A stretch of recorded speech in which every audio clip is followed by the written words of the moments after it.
वालेकुम my dear students, welcome back. Amjad Sadiq है। आज हम सेकेंड ईयर बायोलॉजी का जो चैप्टर है क्रोमोसोम एंड डीएनए के बारे में डिस्कस करेंगे। इससे पहले सेकेंड ईयर की बायोलॉजी का एक और चैप्टर था इनहेरिटेंस। उसमें भी हमने थोड़ा बहुत ग्रेगर मेंडल्स के एक्सपेरिमेंट के बारे में हमने पढ़ा था। बेसिकली जो ग्रेगर मेंडल है इसको फादर ऑफ जेनेटिक्स कहा जाता है। और ये जो ग्रेगर मेंडल है उसने सबसे पहले जेनेटिक्स के फील्ड में काम किया था। और ग्रेगर मेंडल मेरे इसी बायोलॉजी के चैनल में आपको जो इनहेरिटेंस का चैप्टर मिलेगा उसमें मैंने ग्रेगर मेंडल के हिस्ट्री के बारे में काफ़ी डिटेल से मैंने डिस्कस किया है कि उसने पी प्लांट पर मुख्तलिफ किस्म के एक्सपेरिमेंट किए थे। वो सब कुछ मैंने डिटेल से एक्सप्लेन किया है, आप उधर जाकर उसको देख भी सकते हैं उसके हिस्ट्री को। लेकिन यहाँ पर मैं आपको थोड़ा सा बता दूँ कि ग्रेगर मेंडल जो था उसने तकरीबन 1856 और 1863 के दरमियान में तकरीबन 28,000 पी प्लांट्स को कल्टीवेट किया था। इसी 28,000 पी प्लांट्स में उसने 7 पेयर्स ऑफ ट्रेड्स को एनालाइज किया था। फिर बाद में क्या हो गया कि 1865 में मेंडल ने क्या किया, उसने प्रेजेंट कर दिए हेरिडिटरी फैक्टर्स के हेरिडिटरी फैक्टर्स बेसिकली क्या होते हैं। ये हेरिडिटरी फैक्टर्स बेसिकली क्या है, these are the imaginary units जो कि बेसिकली है क्या चीज़, ये हैं जीन्स। और ये मेंडल ने उस वक्त ये स्टडी किया कि जब वो मुख्तलिफ़ किस्म की पी प्लांट्स को आपस में क्रॉस करते थे और उसके जो ऑफस्प्रिंग प्रोड्यूस होते थे, तो उससे मेंडल ने ये अंदाज़ा लगाया कि ये इसी पी प्लांट के सेल्स के अंदर क्रोमोसोम्स है, क्रोमोसोम्स पर जीन्स पाए जाते हैं। और ये जीन्स जो होते हैं बेसिकली ये खसूसियात को वालिदैन से बच्चों में क्या करते हैं, मुंतकिल करते हैं। उसको मेंडल ने क्या नाम दिया था, हेरिडिटरी फैक्टर्स, या इसको इमेजिनरी यूनिट्स जीन्स का नाम दिया गया 1865 में। फिर जब 1856 और 1863 में जब मेंडल ने मुख्तलिफ़ किस्म के पी प्लांट्स को कल्टीवेट किया, फिर इसके आखिर में 1865 में मेंडल ने अपना फर्स्ट लेक्चर प्रेजेंट कर दिया। और फिर 1866 में मेंडल ने अपने पेपर को भी पब्लिश कर दिया कि उसमें उन्होंने पी प्लांट से मुतालिक जितने भी एक्सपेरिमेंट थे उसके बारे में उन्होंने सब कुछ एक्सप्लेन किया था। अब ये जो आपके पास क्रोमोसोम्स और डीएनए है, बेसिकली तो हम कहते हैं कि सेल के न्यूक्लियस के अंदर क्रोमोसोम होते हैं, क्रोमोसोम्स में जीन्स होते हैं, जीन्स न्यूक्लियोटाइड से बनते हैं, ठीक है। तो ये पूरा डिटेल है इसका जो कि हम एक्सप्लेन कर चुके हैं इससे पहले इनहेरिटेंस के चैप्टर में। बट इधर लिखा है कि tagging chromosome with a fluorescent dye, एक स्टेन है उसका नाम है फुल्जेन स्टेन। ये फुल्जेन स्टेन जो होता है ये हम डीएनए के लिए ड्यूरिंग सेल डिवीजन क्रोमोसोम के लिए हम इसको इस्तेमाल करते हैं, इसको टैग करने के लिए, उसको हाईलाइट करने के लिए, उसको डाई देने के लिए हम इसको इस्तेमाल करते हैं। फॉर एग्जांपल क्रोमोसोम के जिस जीन को, जिस पार्ट को हमने टैग करना है with the help of the fluorescent dye, तो फिर इसको हम रिमूव भी कर सकते हैं, आइसोलेट भी कर सकते हैं, उसको हम उधर पेनिट्रेट भी कर सकते हैं, उधर लगा भी हम सकते हैं। तो ये हमें जो स्टेनिंग है बेसिकली ये हमें ये काम जो होता है, ये टैगिंग जो है ये हमारे लिए आसान बनाता है। तो ये बेसिकली जो ग्रेगर मेंडल के जो हिस्ट्री है ये हम डिटेल कर चुके हैं, आपको मैंने थोड़ा बहुत बता दिया क्योंकि टेक्स्ट बुक में ये चीज़ थोड़ा सा मेंशन था, दैट्स व्हाई मैंने आपको थोड़ा बहुत इसको रिपीट कर दिया आपके लिए। अभी हम आते हैं क्रोमोसोम की तरफ कि जो क्रोमोसोम्स है बेसिकली जो करैक्टर को ट्रांसमिट करते हैं, क्रोमोसोम किसने सबसे पहले डिस्कवर किए थे, किसने क्रोमोसोम का नाम सबसे पहले पेश किया था। Chromosomes basically thick thread like structures होते हैं और ये आपको सेल डिवीजन फेज में आपको नजर आएंगे। नॉर्मली जो सेल साइकिल का चैप्टर है वो भी इसी मेरे बायोलॉजी के चैनल में सेल साइकिल का जो चैप्टर है कंप्लीटली, इसमें माइटोसिस, मियोसिस, सेल साइकिल सब कुछ एक्सप्लेन्ड है। उसमें सेल साइकिल जो होता है बेसिकली क्या होता है सेल साइकिल हम डिफाइन करते हैं कि series of events taking place in a eukaryotic cell leading to its replication is called cell cycle. Cell cycle के दो स्टेप होते हैं, एक को हम इंटरफेस कहते हैं, एक को हम सेल डिवीजन फेज कहते हैं। तो ये बेसिकली सेल साइकिल के ये जो आपके पास फेज है, फॉर एग्जांपल एक आपके पास है इंटरफेस। इंटरफेस आपको पता है ये किस चीज़ पर मुश्तमिल होता है। इंटरफेस में आपके पास G1 होता है, S होता है और G2 होता है। और जो आपके पास दूसरा पार्ट है सेल साइकिल का वो सेल डिवीजन है, जिसमें माइटोसिस और मियासिस जो होती है शामिल होते हैं, माइटोसिस एंड मियासिस। अब आपको पता है कि दो टर्म्स है बेसिकली, एक जो आपको बार बार टेक्स्ट बुक्स में आपको मिलेंगे, एक क्रोमोसोम है और एक क्रोमेटिन मटेरियल है। अब सबसे पहले अगर हम क्रोमेटिन मटेरियल की तरफ आ जाए कि ये इंटरफेस में आपको जो नॉन डिवाइडिंग सेल होता है, ये बेसिकली आपके पास जो इंटरफेस है ये आपके पास क्या है, नॉन डिवाइडिंग सेल आपके पास है। ये नॉन डिवाइडिंग सेल में ये क्रोमोसोम जो होते हैं बेसिकली ये थ्रेड्स लाइक स्ट्रक्चर की शक्ल में होती है, अनकाइल्ड होते हैं, अनकंडेंस्ड होते हैं, थिन होते हैं, इनविजिबल होते हैं, और ये आपको इंटरफेस में मिलेंगे। इंटरफेस में बेसिकली और भी स्टेप्स है। G1 में क्या होता है कि सेल जो होता है अपने आप को प्रिपेयर करता है, ठीक है, सेल डिवीजन के लिए अपने आप को प्रिपेयर करता है, साइज में इंक्रीज आ जाता है, बेसिकली ये DNA रिप्लिकेशन के लिए अपने आप को प्रिपेयर करता है।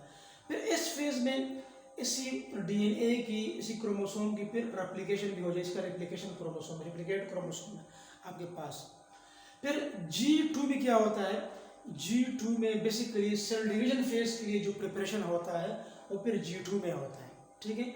और जब ये आपके पास इंटरफेस के तीनों स्टेप्स कंप्लीट हो जाते हैं फिर बाद में हम सेल डिवीजन फेज की तरफ आते हैं। अब इंटरफेस में जो नॉन डिवाइडिंग सेल है उसमें क्रोमोसोम जो होते हैं basically in the form of fine threads, very fine network, uncondensed structure होते हैं। These structure are called chromatin materials। और जब ये क्रोमेटिन मटेरियल जब एंटर हो जाते हैं कौन से फेज में, सेल डिवीजन फेज में, तो फिर क्या हो जाते हैं, ये क्रोमोसोम जो होती है थिक हो जाती है, क्रोमेटिन मटेरियल से फिर ये थिक हो जाते हैं। और ये जो आपके पास बेसिकली ये क्रोमोसोम आपको जो नज़र आ रहा है जो आपके पास नॉन रिप्लिकेटेड है, इसमें ये क्रोमेटिन मटेरियल कुछ इस तरह होते हैं, अपने आप को काइल्ड एंड रिकाइल्ड कर देते हैं इस तरीके से, तो ये आपके पास थिक हो जाते हैं। इस दौरान इसको हम कहते हैं क्रोमोसोम। अभी आपके पास क्या है, क्रोमोसोम है, ठीक है। और ये क्रोमोसोम फिर बाद में रिप्लिकेट भी हुआ होता है, जिस तरह कि मैंने आपको बता दिया कि इंटरफेस के इस फेज में से जो सिंथेसिस फेज है उसमें ये क्रोमोसोम जो होता है रिप्लिकेट हो जाता है। तो simple is that non dividing cell में क्रोमोसोम बेसिकली क्या होता है, in the form of chromatin material.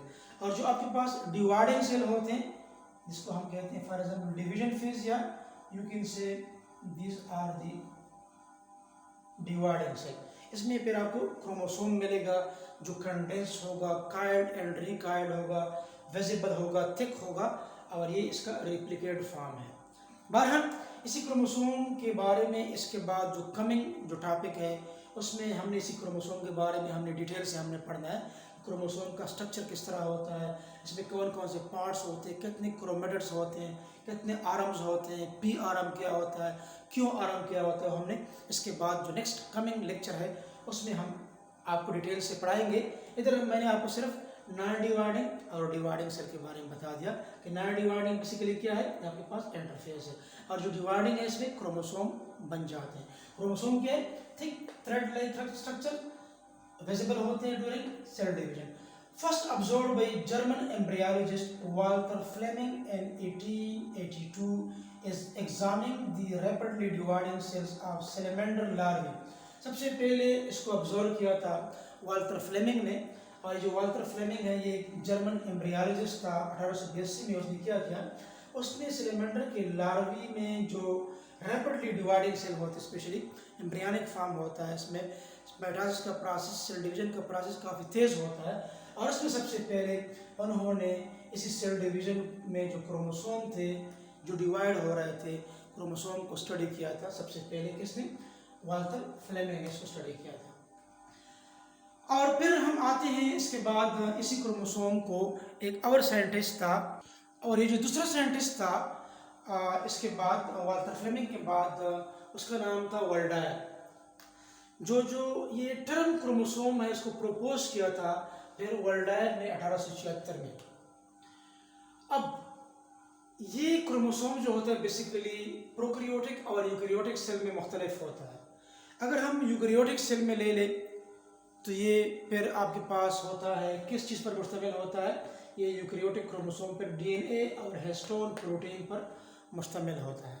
ये डीएनए और हिस्टोन प्रोटीन कंबाइन होकर फिर क्या बनाते हैं, क्रोमोसोम बनाते हैं। और जो आपके पास प्रोकैरियोटिक सेल्स हैं इसमें ये सिर्फ और सिर्फ डीएनए पर मुश्तमिल होता है। मीन्स प्रोकैरियोटिक सेल में जो क्रोमोसोम होता है ये सिर्फ और सिर्फ डीएनए पर मुश्तमिल होता है, और जो यूकैरियोटिक सेल्स है उसमें क्रोमोसोम डीएनए और हिस्टोन प्रोटीन पर मुश्तमिल होता है। आपको पता है कि डीएनए पर नेगेटिव चार्ज होता है, हिस्टोन प्रोटीन पर पॉजिटिव चार्ज होता है। इस पॉजिटिव और नेगेटिव चार्ज के नतीजे में क्या होता है, ये दोनों आपस में क्या बनाते हैं, इंटरेक्ट हुए होते हैं और क्रोमोसोम बनाते हैं। और आपको ये भी पता है कि क्रोमोसोम का जो लेटरल मीनिंग है, इसकी जो लफ्जी मानी है, ये दो अल्फाज से बना है, that is the you can say chroma, और chromo mean color and soma mean body, that chromosome are the color bodies. Basically ये क्रोमोसोम कलर बॉडीज नहीं है, बट जब सबसे पहले इसको एग्जामिन कर रहे थे अंडर माइक्रोस्कोप तो इसी क्रोमोसोम पर कलर लगाया था। और कलर की वजह से जब उन्होंने साइंटिस्ट ने जब इसको माइक्रोस्कोप में ऑब्जर्व कर दिया तो उसको सेल के न्यूक्लियस के अंदर कुछ कलर थ्रेड लाइक स्ट्रक्चर नज़र आ गए, और उसी वक्त उसी कलर बॉडीज़ को उन्होंने क्या नाम दिया, क्रोमोसोम का नाम दिया। दैट्स वाई इसको हम कलर बॉडीज़ या क्रोमोसोम कहते हैं। और ये नाम at the time of discovery दिया गया था, बट बेसिकली क्रोमोसोम जो होते हैं ये कलर बॉडीज़ नहीं है, ये ट्रांसपेरेंट बॉडीज़ होते हैं क्रोमोसोम जो होते हैं। और इसी क्रोमोसोम का मेन काम क्या होता है कि ये कैरेक्टर्स को वालिदैन से बच्चों में क्या करते हैं, मुंतकिल करते हैं। अभी हम इसके बाद फिर आते हैं नंबर ऑफ क्रोमोसोम्स की तरफ, कि क्रोमोसोम नंबर्स का क्या सूरत हाल है मुख्तलिफ किस्म की स्पेशी में। आपको पता है कि क्रोमोसोम नंबर जो है varies from species to species. ये स्पेशीज टू स्पेशीज जो होती हैं डिफरेंट शो करते हैं।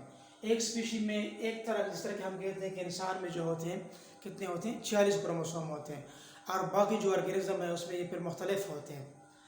अब देखें ये जो मुख्तलिफ किस्म के जो ऑर्गेनिज्म है उसमें जो डिफरेंट क्रोमोसोम्स है ये क्या ऐसा करेक्टरिस्टिक फ्यूचर भी है, क्योंकि ये हमें बताता है कि फलाना ऑर्गेनिज्म में फलाने क्रोमोसोम है और फलाने ऑर्गेनिज्म में फलाने क्रोमोसोम है। तो ये भी इसका एक करेक्टरिस्टिक फ्यूचर है। इस तरह के हम कहते हैं कि पेनिसिलियम एक फंगस है, फंजाई है, उसमें 1 पेयर ऑफ क्रोमोसोम होता है। इस तरह सम फॉरेंस जिस तरह की एडियंटम होता है, हमने इससे पहले डाइवर्सिटी अमंग प्लांट्स में या किंगडम प्लांटी में डिटेल से हमने पढ़ा है, फरंस के बारे में, प्लांट्स के बारे में, एडियंटम के बारे में। तो इधर सिर्फ ये लिखा है कि कुछ फरंस जो होते हैं उसमें मोर देन 500 पेयर्स होते हैं। तो जिस तरह कि मैंने बता दिया chromosome number varies from species to species. अब देखिए पेनिसिलियम में 1 पेयर है, ह्यूमन में 23 पेयर होते हैं, टोटल 40 क्रोमोसोम होते हैं। अब फर्ज में मोर देन 500 पेयर्स होते हैं। अभी हम आते हैं 3 टर्म्स है जो आपके टेक्स्ट बुक में इस्तेमाल हुए हैं। उसमें एक आपके पास है डिप्लॉइड, दूसरा है पॉलीप्लॉइड, और तीसरा आपके पास है हैप्लॉइड। अब डिप्लॉइड क्या होता है आपके पास, पॉलीप्लॉइड क्या होता है, और हैप्लॉइड क्या होता है। अब डिप्लॉइड तो आपको पता है कि 2 sets of chromosome in somatic cell. हमारी बॉडी में जो डिप्लॉइड ऑर्गेनिज्म है, हमारी बॉडी में हर एक सेल में 2 सेट्स ऑफ क्रोमोसोम होते हैं, 2 सेट्स ऑफ क्रोमोसोम। जिस तरह कि हमारे बॉडी में 40 क्रोमोसोम है तो हम कहते हैं 23 एंड 23।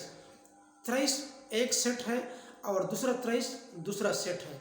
ये दोनों 23 सेट जो होते हैं इसको हम कहते हैं होमोलोगस क्रोमोसोम्स। अब ये क्रोमोसोम जो होते हैं एक आपके फादर से आया होता है, इसको हम कहते हैं पैटर्नल क्रोमोसोम, एक आपके मदर से आया होता है, इसको हम कहते हैं मैटरनल क्रोमोसोम। तो ये पैटर्नल और मैटरनल क्रोमोसोम जो होते हैं ये क्या होते हैं आपके पास डिप्लॉइड्स नंबर ऑफ क्रोमोसोम को आपको रिप्रेजेंट कर रहा है। इसको हम 2n कहते हैं, 2n से इसको हम रिप्रेजेंट करते हैं। तो डिप्लॉइड कहते हैं इसमें 2 सेट्स ऑफ क्रोमोसोम हो, इस तरह के हम नॉर्मली पढ़ते हैं ह्यूमन में 46 है, थ्राइस और थ्राइस। इस तरह हेप्लॉइड है। हेप्लॉइड क्या है? Number of chromosome half than the somatic cell. For example somatic cell जो होते हैं उसमें आपके पास 46 क्रोमोसोम थे, अब हेप्लॉइड में आपके पास कितने हो जाएंगे? आपके पास 23 क्रोमोसोम हो जाते हैं। इस तरह की मैंने बता दिया कि father chromosome paternal, mother chromosome maternal, ठीक है। अब ये एक सेट है, तो 2 क्रोमोसोम की बजाय तो गीमीट्स में फिर एक सेट आता है, और वो जो एक सेट होता है बेसिकली क्या होता है? ये हेप्लॉइड नंबर ऑफ क्रोमोसोम होते हैं। इसको हम 2n से रिप्रेजेंट करते हैं डिप्लॉइड को, और हेप्लॉइड को हम n से हम क्या करते हैं? इसको हम रिप्रेजेंट करते हैं। एक और टर्म है जो आप इस वक्त आपके लिए एक नया टर्म है, पॉलीप्लॉइड। इससे पहले आप लोगों ने नहीं सुना है। एक होते हैं polyploid, more than 2 sets of chromosome, जिसमें 2 से ज़्यादा सेट होते हैं। ऐसे किस्म के क्रोमोसोम नंबर के लिए, सेट के लिए हम पॉलीप्लॉइड का टर्म जो है हम इसके लिए इस्तेमाल करते हैं। अब पॉलीप्लॉइड में फॉर एग्जांपल टेट्राप्लॉइड, हेक्साप्लॉइड, या यू कैन से जिस तरह के हम कहते हैं कि monoploid, diploid, triploid, tetraploid, pentaploid, hexaploid, heptaploid and so on, इस तरह हम कहते हैं। तो ये फिर सारे पॉलीप्लॉइड ही में आते हैं, क्योंकि इसमें 2 सेट या इससे स्पेशली 2 सेट वाले तो आपके पास डिप्लॉइड होते हैं, 2 से ज़्यादा सेट होते हैं तो फिर वो क्या होते हैं आपके पास? फिर आपके पास वो पॉलीप्लॉइड होते हैं। फॉर एग्जांपल इधर लिखा है कि टेट्राप्लॉइड तो 4 sets of chromosome, hexaploid 6 sets of chromosome. ये दोनों टर्म मैं आपको इधर एक्सप्लेन करता हूँ कि ये क्या होते हैं। इसके अलावा आपके टेक्स्ट बुक में एक सेंटेंस लिखा है कि ये जो आपके पास हेप्लॉइड होते हैं, हेप्लॉइड सेल बेसिकली ये कंसिस्ट करते हैं किस चीज़ पर? गिमीट्स और स्पोर्स पर। तो गिमीट्स और स्पोर्स जो होते हैं दोनों हेप्लॉइड रिप्रोडक्टिव सेल होते हैं। अब इसमें इन दोनों में थोड़ा सा फर्क होता है। गिमीट्स नॉर्मली जो होता है या मोस्टली जो होता है, एक मेल गिमीट होता है, एक फीमेल गिमीट होता है, वो फ्यूज होकर zygote, then embryo and then offspring, बच्चा पैदा हो जाता है। और स्पोर्स जो होता है ये डायरेक्टली जर्मिनेट हो जाता है into an individual, directly germinate into an organism. जिस तरह के फॉर एग्जांपल अब फंजाई है, फॉर एग्जांपल फंजाई में फॉर एग्जांपल आपके पास है राइजोपस है, राइजोपस स्टोलोनिफर, जिसको हम ब्रेड मोल्ड भी कहते हैं, ब्रेड पर अटैक करते हैं। तो इसके स्पोर जो होते हैं जब ये हवा की मदद से डिस्पर्स हो जाते हैं, जिधर इसको ब्रेड मिलता है, ब्रेड को पाकर ये फ़ौरन जर्मिनेट हो जाते हैं किस चीज़ में? राइजोपस में, एक नए फंजाई में क्या हो जाते हैं? ये कन्वर्ट हो जाते हैं। तो इस दोनों में फ़र्क सिर्फ इतना है कि ये डायरेक्टली जर्मिनेट होता है इंडिविजुअल में, और गिमीट्स में मोस्टली क्या होता है कि पॉजिटिव और नेगेटिव होते हैं, और वो क्या होता है आपस में फ्यूज होकर फिर आपके पास ज़ाइगोट बनाते हैं। बट बोथ जो होते हैं क्या होती हैं? हेप्लॉइड सेल्स होते हैं। अब जो हेप्लॉइड सेल है बेसिकली क्या है? It may be monoploid, mono mean single, ploid mean set, unit. तो मोनोप्लॉइड इसमें एक सेट ऑफ क्रोमोसोम होता है। फॉर एग्जांपल मैं आपको बताऊँ इधर, फॉर एग्जांपल ये आपके पास एक हेप्लॉइड, फॉर एग्जांपल आपके पास एक सेल है, फॉर एग्जांपल ये आपके पास एक सेल है। अब इस सेल के अंदर कितने क्रोमोसोम है? 3 क्रोमोसोम है। अब ये अपने लिए एक सेट है, ये अपने लिए एक सेट है, ये अपने लिए एक सेट है, ठीक है। अब अगर ये इंडिविजुअली सिंगल सिंगल पाया जाता है, ये भी सिंगल है, ये भी सिंगल है और ये भी सिंगल है, तो इसको हम क्या कहते हैं? हेप्लॉइड। और हेप्लॉइड बेसिकली हेप्लॉइड में भी मोनोप्लॉइड। इस वक्त ये जो आपके पास हेप्लॉइड नज़र आ रहा है इसको हम मोनोप्लॉइड भी कहते हैं, क्योंकि एक सेट है इसको हम मोनोप्लॉइड कहते हैं। और ये हेप्लॉइड सेल जो होता है it may B diploid 2 sets. Normally अगर मैं आपको बताऊं कि डिप्लॉइड जो होते हैं, इससे पहले मैंने आपको बता दिया कि डिप्लॉइड फॉर एग्जांपल आपके पास ये दूसरा सेल है, फॉर एग्जांपल ये आपके पास क्या है? सेल है। अब इसमें देखें ये भी एक सेट है 2 क्रोमोसोम का, ये भी एक सेट है और ये भी एक सेट है 2 क्रोमोसोम का। चूंकि ये क्या है? ये भी फॉर एग्जांपल आप कह सकते हैं कि एक सेट है, ये भी एक सेट है, बट ये पेयर ऑफ सेट्स हैं। इधर तो इसी क्रोमोसोम के साथ पेयर नहीं था, इसी क्रोमोसोम के साथ पेयर नहीं था, इसी क्रोमोसोम के साथ पेयर नहीं था, तो हेप्लॉइड था। और इसी हेप्लॉइड को फिर मोनोप्लॉइड भी कहा जाता है, इट इज आल्सो कॉल्ड मोनोप्लाइड, एक सेट था इसमें। अब इधर भी 3 किस्म के क्रोमोसोम है, इसमें दो दो सेट्स हैं।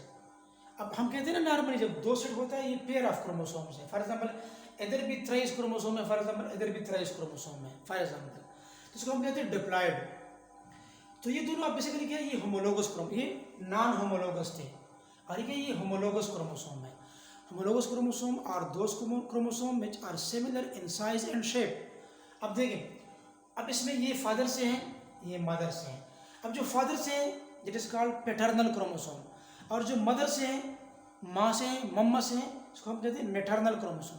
Paternal and maternal. अब अगर आप इस अक्सर लड़के इसमें कंफ्यूज हो जाते हैं कि पैटर्नल की जगह पर वो मदर का लिख लेते हैं, मैटरनल की जगह पर वो पापा का लिख लेते हैं। तो वेरी सिंपल, मैं आपको एक कोड बताता हूँ, वेरी इंटरेस्टिंग। पैटर्नल, पी से paternal mean papa, papa, this chromosome is from father side. Maternal mama, M से मम्मा, तो ये मैटरनल हमेशा क्या होगा, मदर साइड से होगा। या एम से मदर आता है तो ये मदर साइड से है, और दूसरा वाला ऑटोमेटिकली फिर फादर का हो जाता है। This is the diploid condition.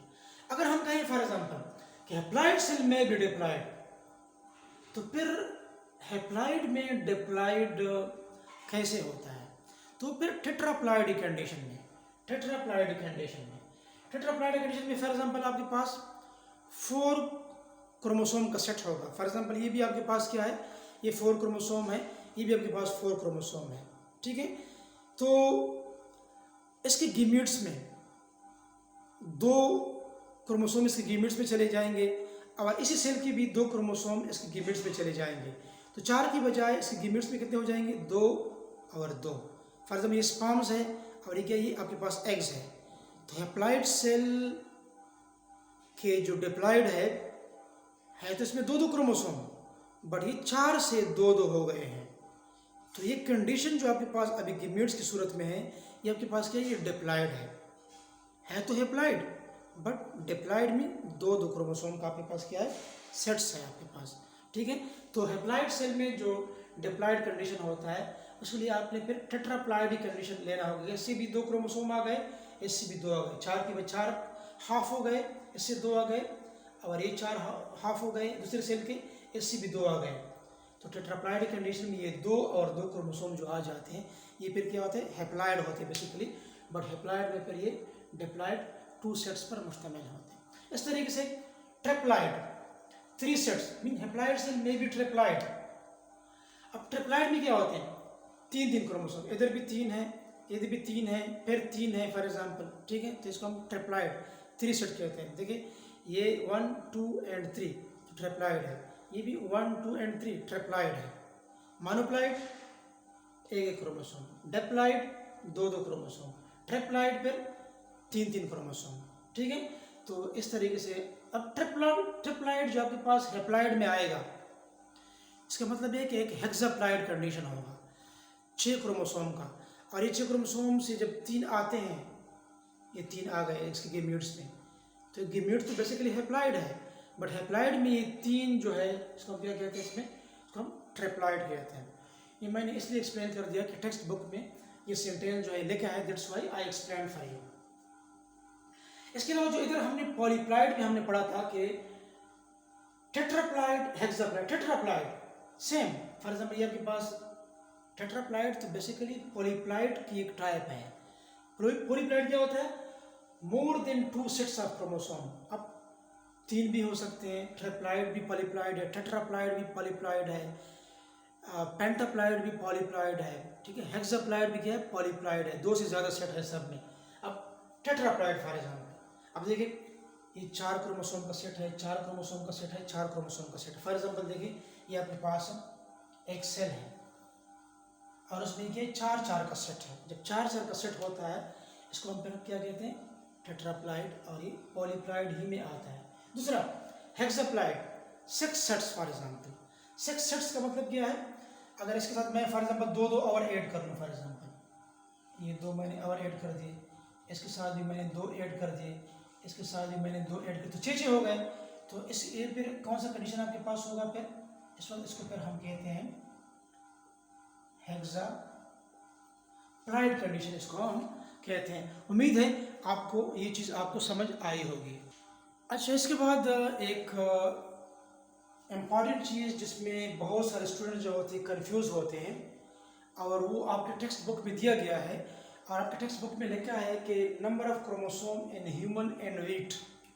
अब ये वीट का जो केस है, इसमें बहुत सारे स्टूडेंट जो होते हैं वो कंफ्यूज हो जाते हैं, फंस जाते हैं कि इसका मतलब क्या है, ये कैसे आ गया, क्योंकि फॉर द फर्स्ट टाइम वो ये कंडीशन देख रहा है। और ये कंडीशन बेसिकली क्या है, पॉलीप्लॉइड है, जो मैंने आपको इधर बता दिया कि पॉलीप्लॉइड कंडीशन। अब for example name species human का अगर आप देखें, ह्यूमन के सोमैटिक सेल में जो डिप्लॉइड 2n है, 46 नंबर ऑफ क्रोमोसोम होते हैं, और 46 का जो हेप्लॉइड है हाफ, तो 46 का हेप्लॉइड क्या है, 23 है, इसको हम n से रिप्रेजेंट करते हैं। और ये मोनोप्लॉइड, अब सोमैटिक सेल का डिप्लॉइड सेल का स्पेशली ह्यूमन में डिप्लॉइड नंबर ऑफ क्रोमोसोम होते हैं, 23 का सेट होता है, और वो 46 फिर एज ए होल बनते हैं। अब इसका जो मोनोप्लॉइड है वो भी क्या है, 23 है, क्योंकि 23 जो होता है ये 1 पर डिवाइड होता है, 1 पर तो हर एक नंबर डिवाइड होता है, 1 के बगैर फिर ये किसी और चीज़ पर 23 जो है ये डिवाइड नहीं होता नॉर्मली। अब ये इसका फिर क्या है, इसका मोनोप्लॉइड है। और जो आपके पास मोनोप्लॉइड होता है बेसिकली, इसको हम फिर x से रिप्रेजेंट करते हैं। अगर कोई आपसे पूछे पेपर में या वैसे एमसीक्यूज में आ जाए कि मोनोप्लॉइड को किस चीज़ से रिप्रेजेंट किया जाता है, x से, जो सेट को रिप्रेजेंट करता है, x मीन सेट। और हेप्लॉइड किस चीज़ से रिप्रेजेंट करते हैं, n से हम इसको रिप्रेजेंट करते हैं। ये तो सिंपल है आपकी, आप इसमें आपके पास जो हेप्लॉइड है और मोनोप्लॉइड है ह्यूमन के केस में, वो दोनों 23 है, सेम है, इसमें कोई मुश्किल नहीं है। बट जो आपके पास वीट है, वीट का जो आपके पास प्लांट होता है, यहाँ पर जो वीट आपको बता रहे हैं, ये कौन सा वीट है बेसिकली, ये आपके पास है ट्राइटिकम एस्टिवम। ये कौन सा आपके पास वीट है, ये बेसिकली आपके पास है ट्राइटिकम एस्टिवम, उसको हम अंडरलाइन करते हैं, बोटेनिकल नेम है ट्राइटिकम एस्टिवम। अभी जो ट्राइटिकम एस्टिवम है, स्पेशली ट्राइटिकम एस्टिवम अभी आपको विजिबल हुआ होगा, ये बेसिकली क्या है, ये इवॉल्व हुआ है, ये इसी वीट की बात कर रहे हैं। ये बेसिकली अगर आप इसकी इवोल्यूशन की तरफ चले जाएं, हिस्ट्री की तरफ, तो ये बेसिकली इसका इवॉल्व फॉर्म है। इवॉल्व फॉर्म कुछ इस तरह है कि फॉर एग्जांपल अगर हम देखें इसकी हिस्ट्री की तरफ अगर हम चले जाएं, अब देखिए यहाँ मैं आपको इधर ये बताऊं कि वीट जो है इसमें सोमैटिक्स नंबर कितना है, 42 बास बुक्स में 46 लिखा है, वो मिसप्रिंटिंग हो गई है। ये बेसिकली सोमैटिक सेल वीट के ट्राइटिकम एस्टिवम के 42 क्रोमोसोम होते हैं, इसको हम 6n का मतलब क्या है, बेसिकली ये हेक्साप्लॉइड कंडीशन को, पॉलीप्लॉइड में क्या है, हेक्साप्लॉइड कंडीशन को ये रिप्रेजेंट करता है। और इसका हेप्लॉइड क्या है, 21 है, तो 42 का हाफ क्या हो गया, 21 हो गया, तो ये हेप्लॉइड हो गया, 3n इधर लिखा है। और इसका मोनोप्लॉइड जो है ये 7 है। अब 7 इसका मोनोप्लॉइड किस तरह है, बेसिकली अगर हम इसके हिस्ट्री की तरफ चले जाएँ तो इसकी हिस्ट्री के बारे में कहते हैं कि फॉर एग्जांपल ये एक फॉर एग्जांपल एक पेयर ऑफ जीन है एक वीट का, ठीक है, ट्राइटिकम मोनोकोकम का, कुछ साइंटिस्ट कहते हैं। एक दूसरा आपके पास एक वीट है फॉर एग्जांपल, और उसकी ये पेयर ऑफ जीन है फॉर एग्जांपल बी और बी है फॉर एग्जांपल।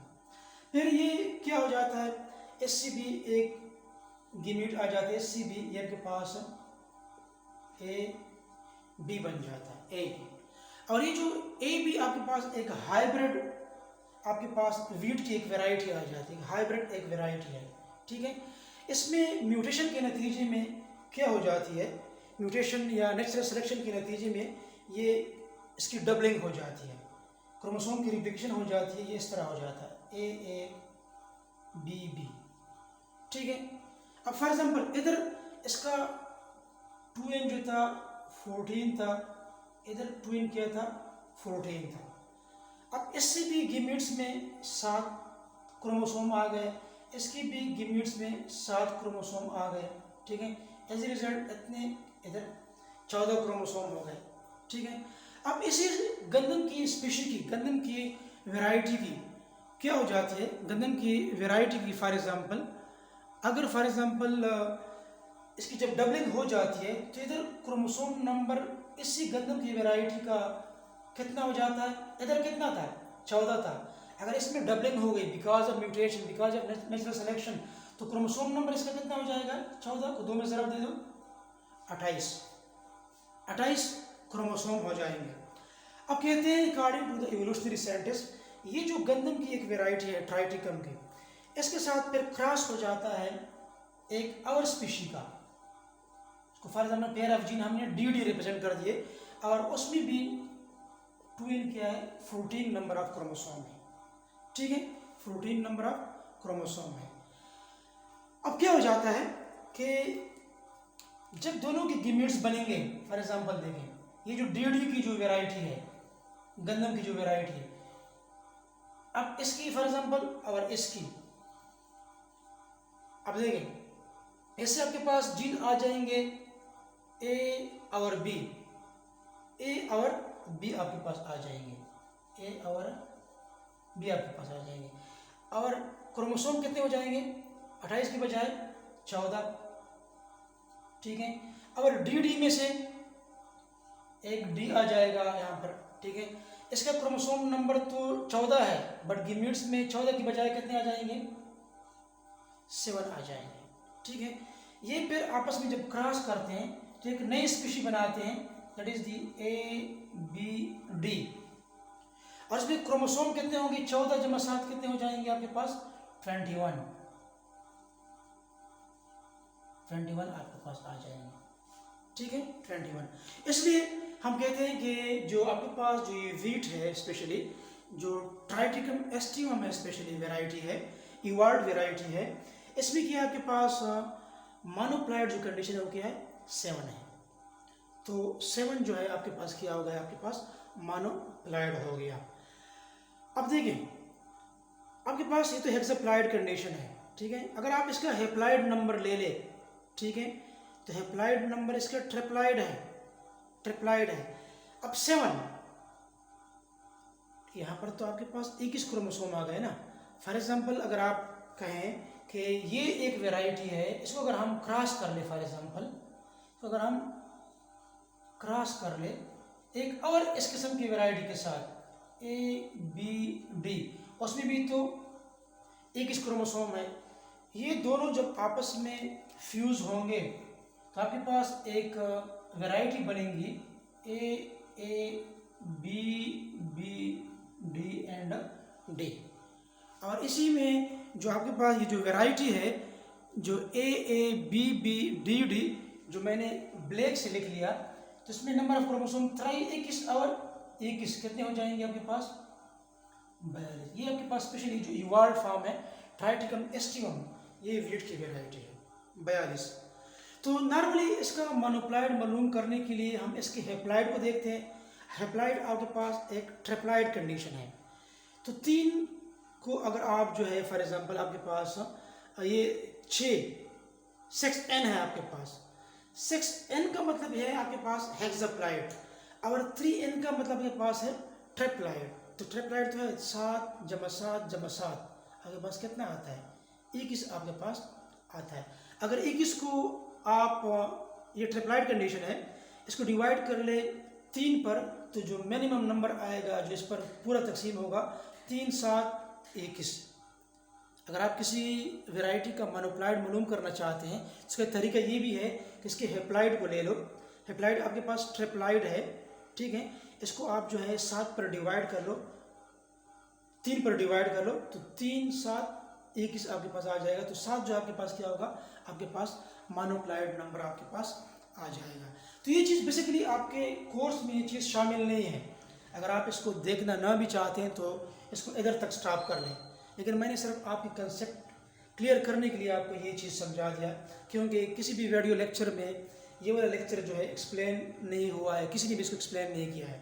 दैट्स वाई मैंने ज़रूरी समझा कि मैं अपने स्टूडेंट को समझाऊं, क्योंकि वो बार बार इसके बारे में क्या करते हैं, इसके बारे में पूछते हैं।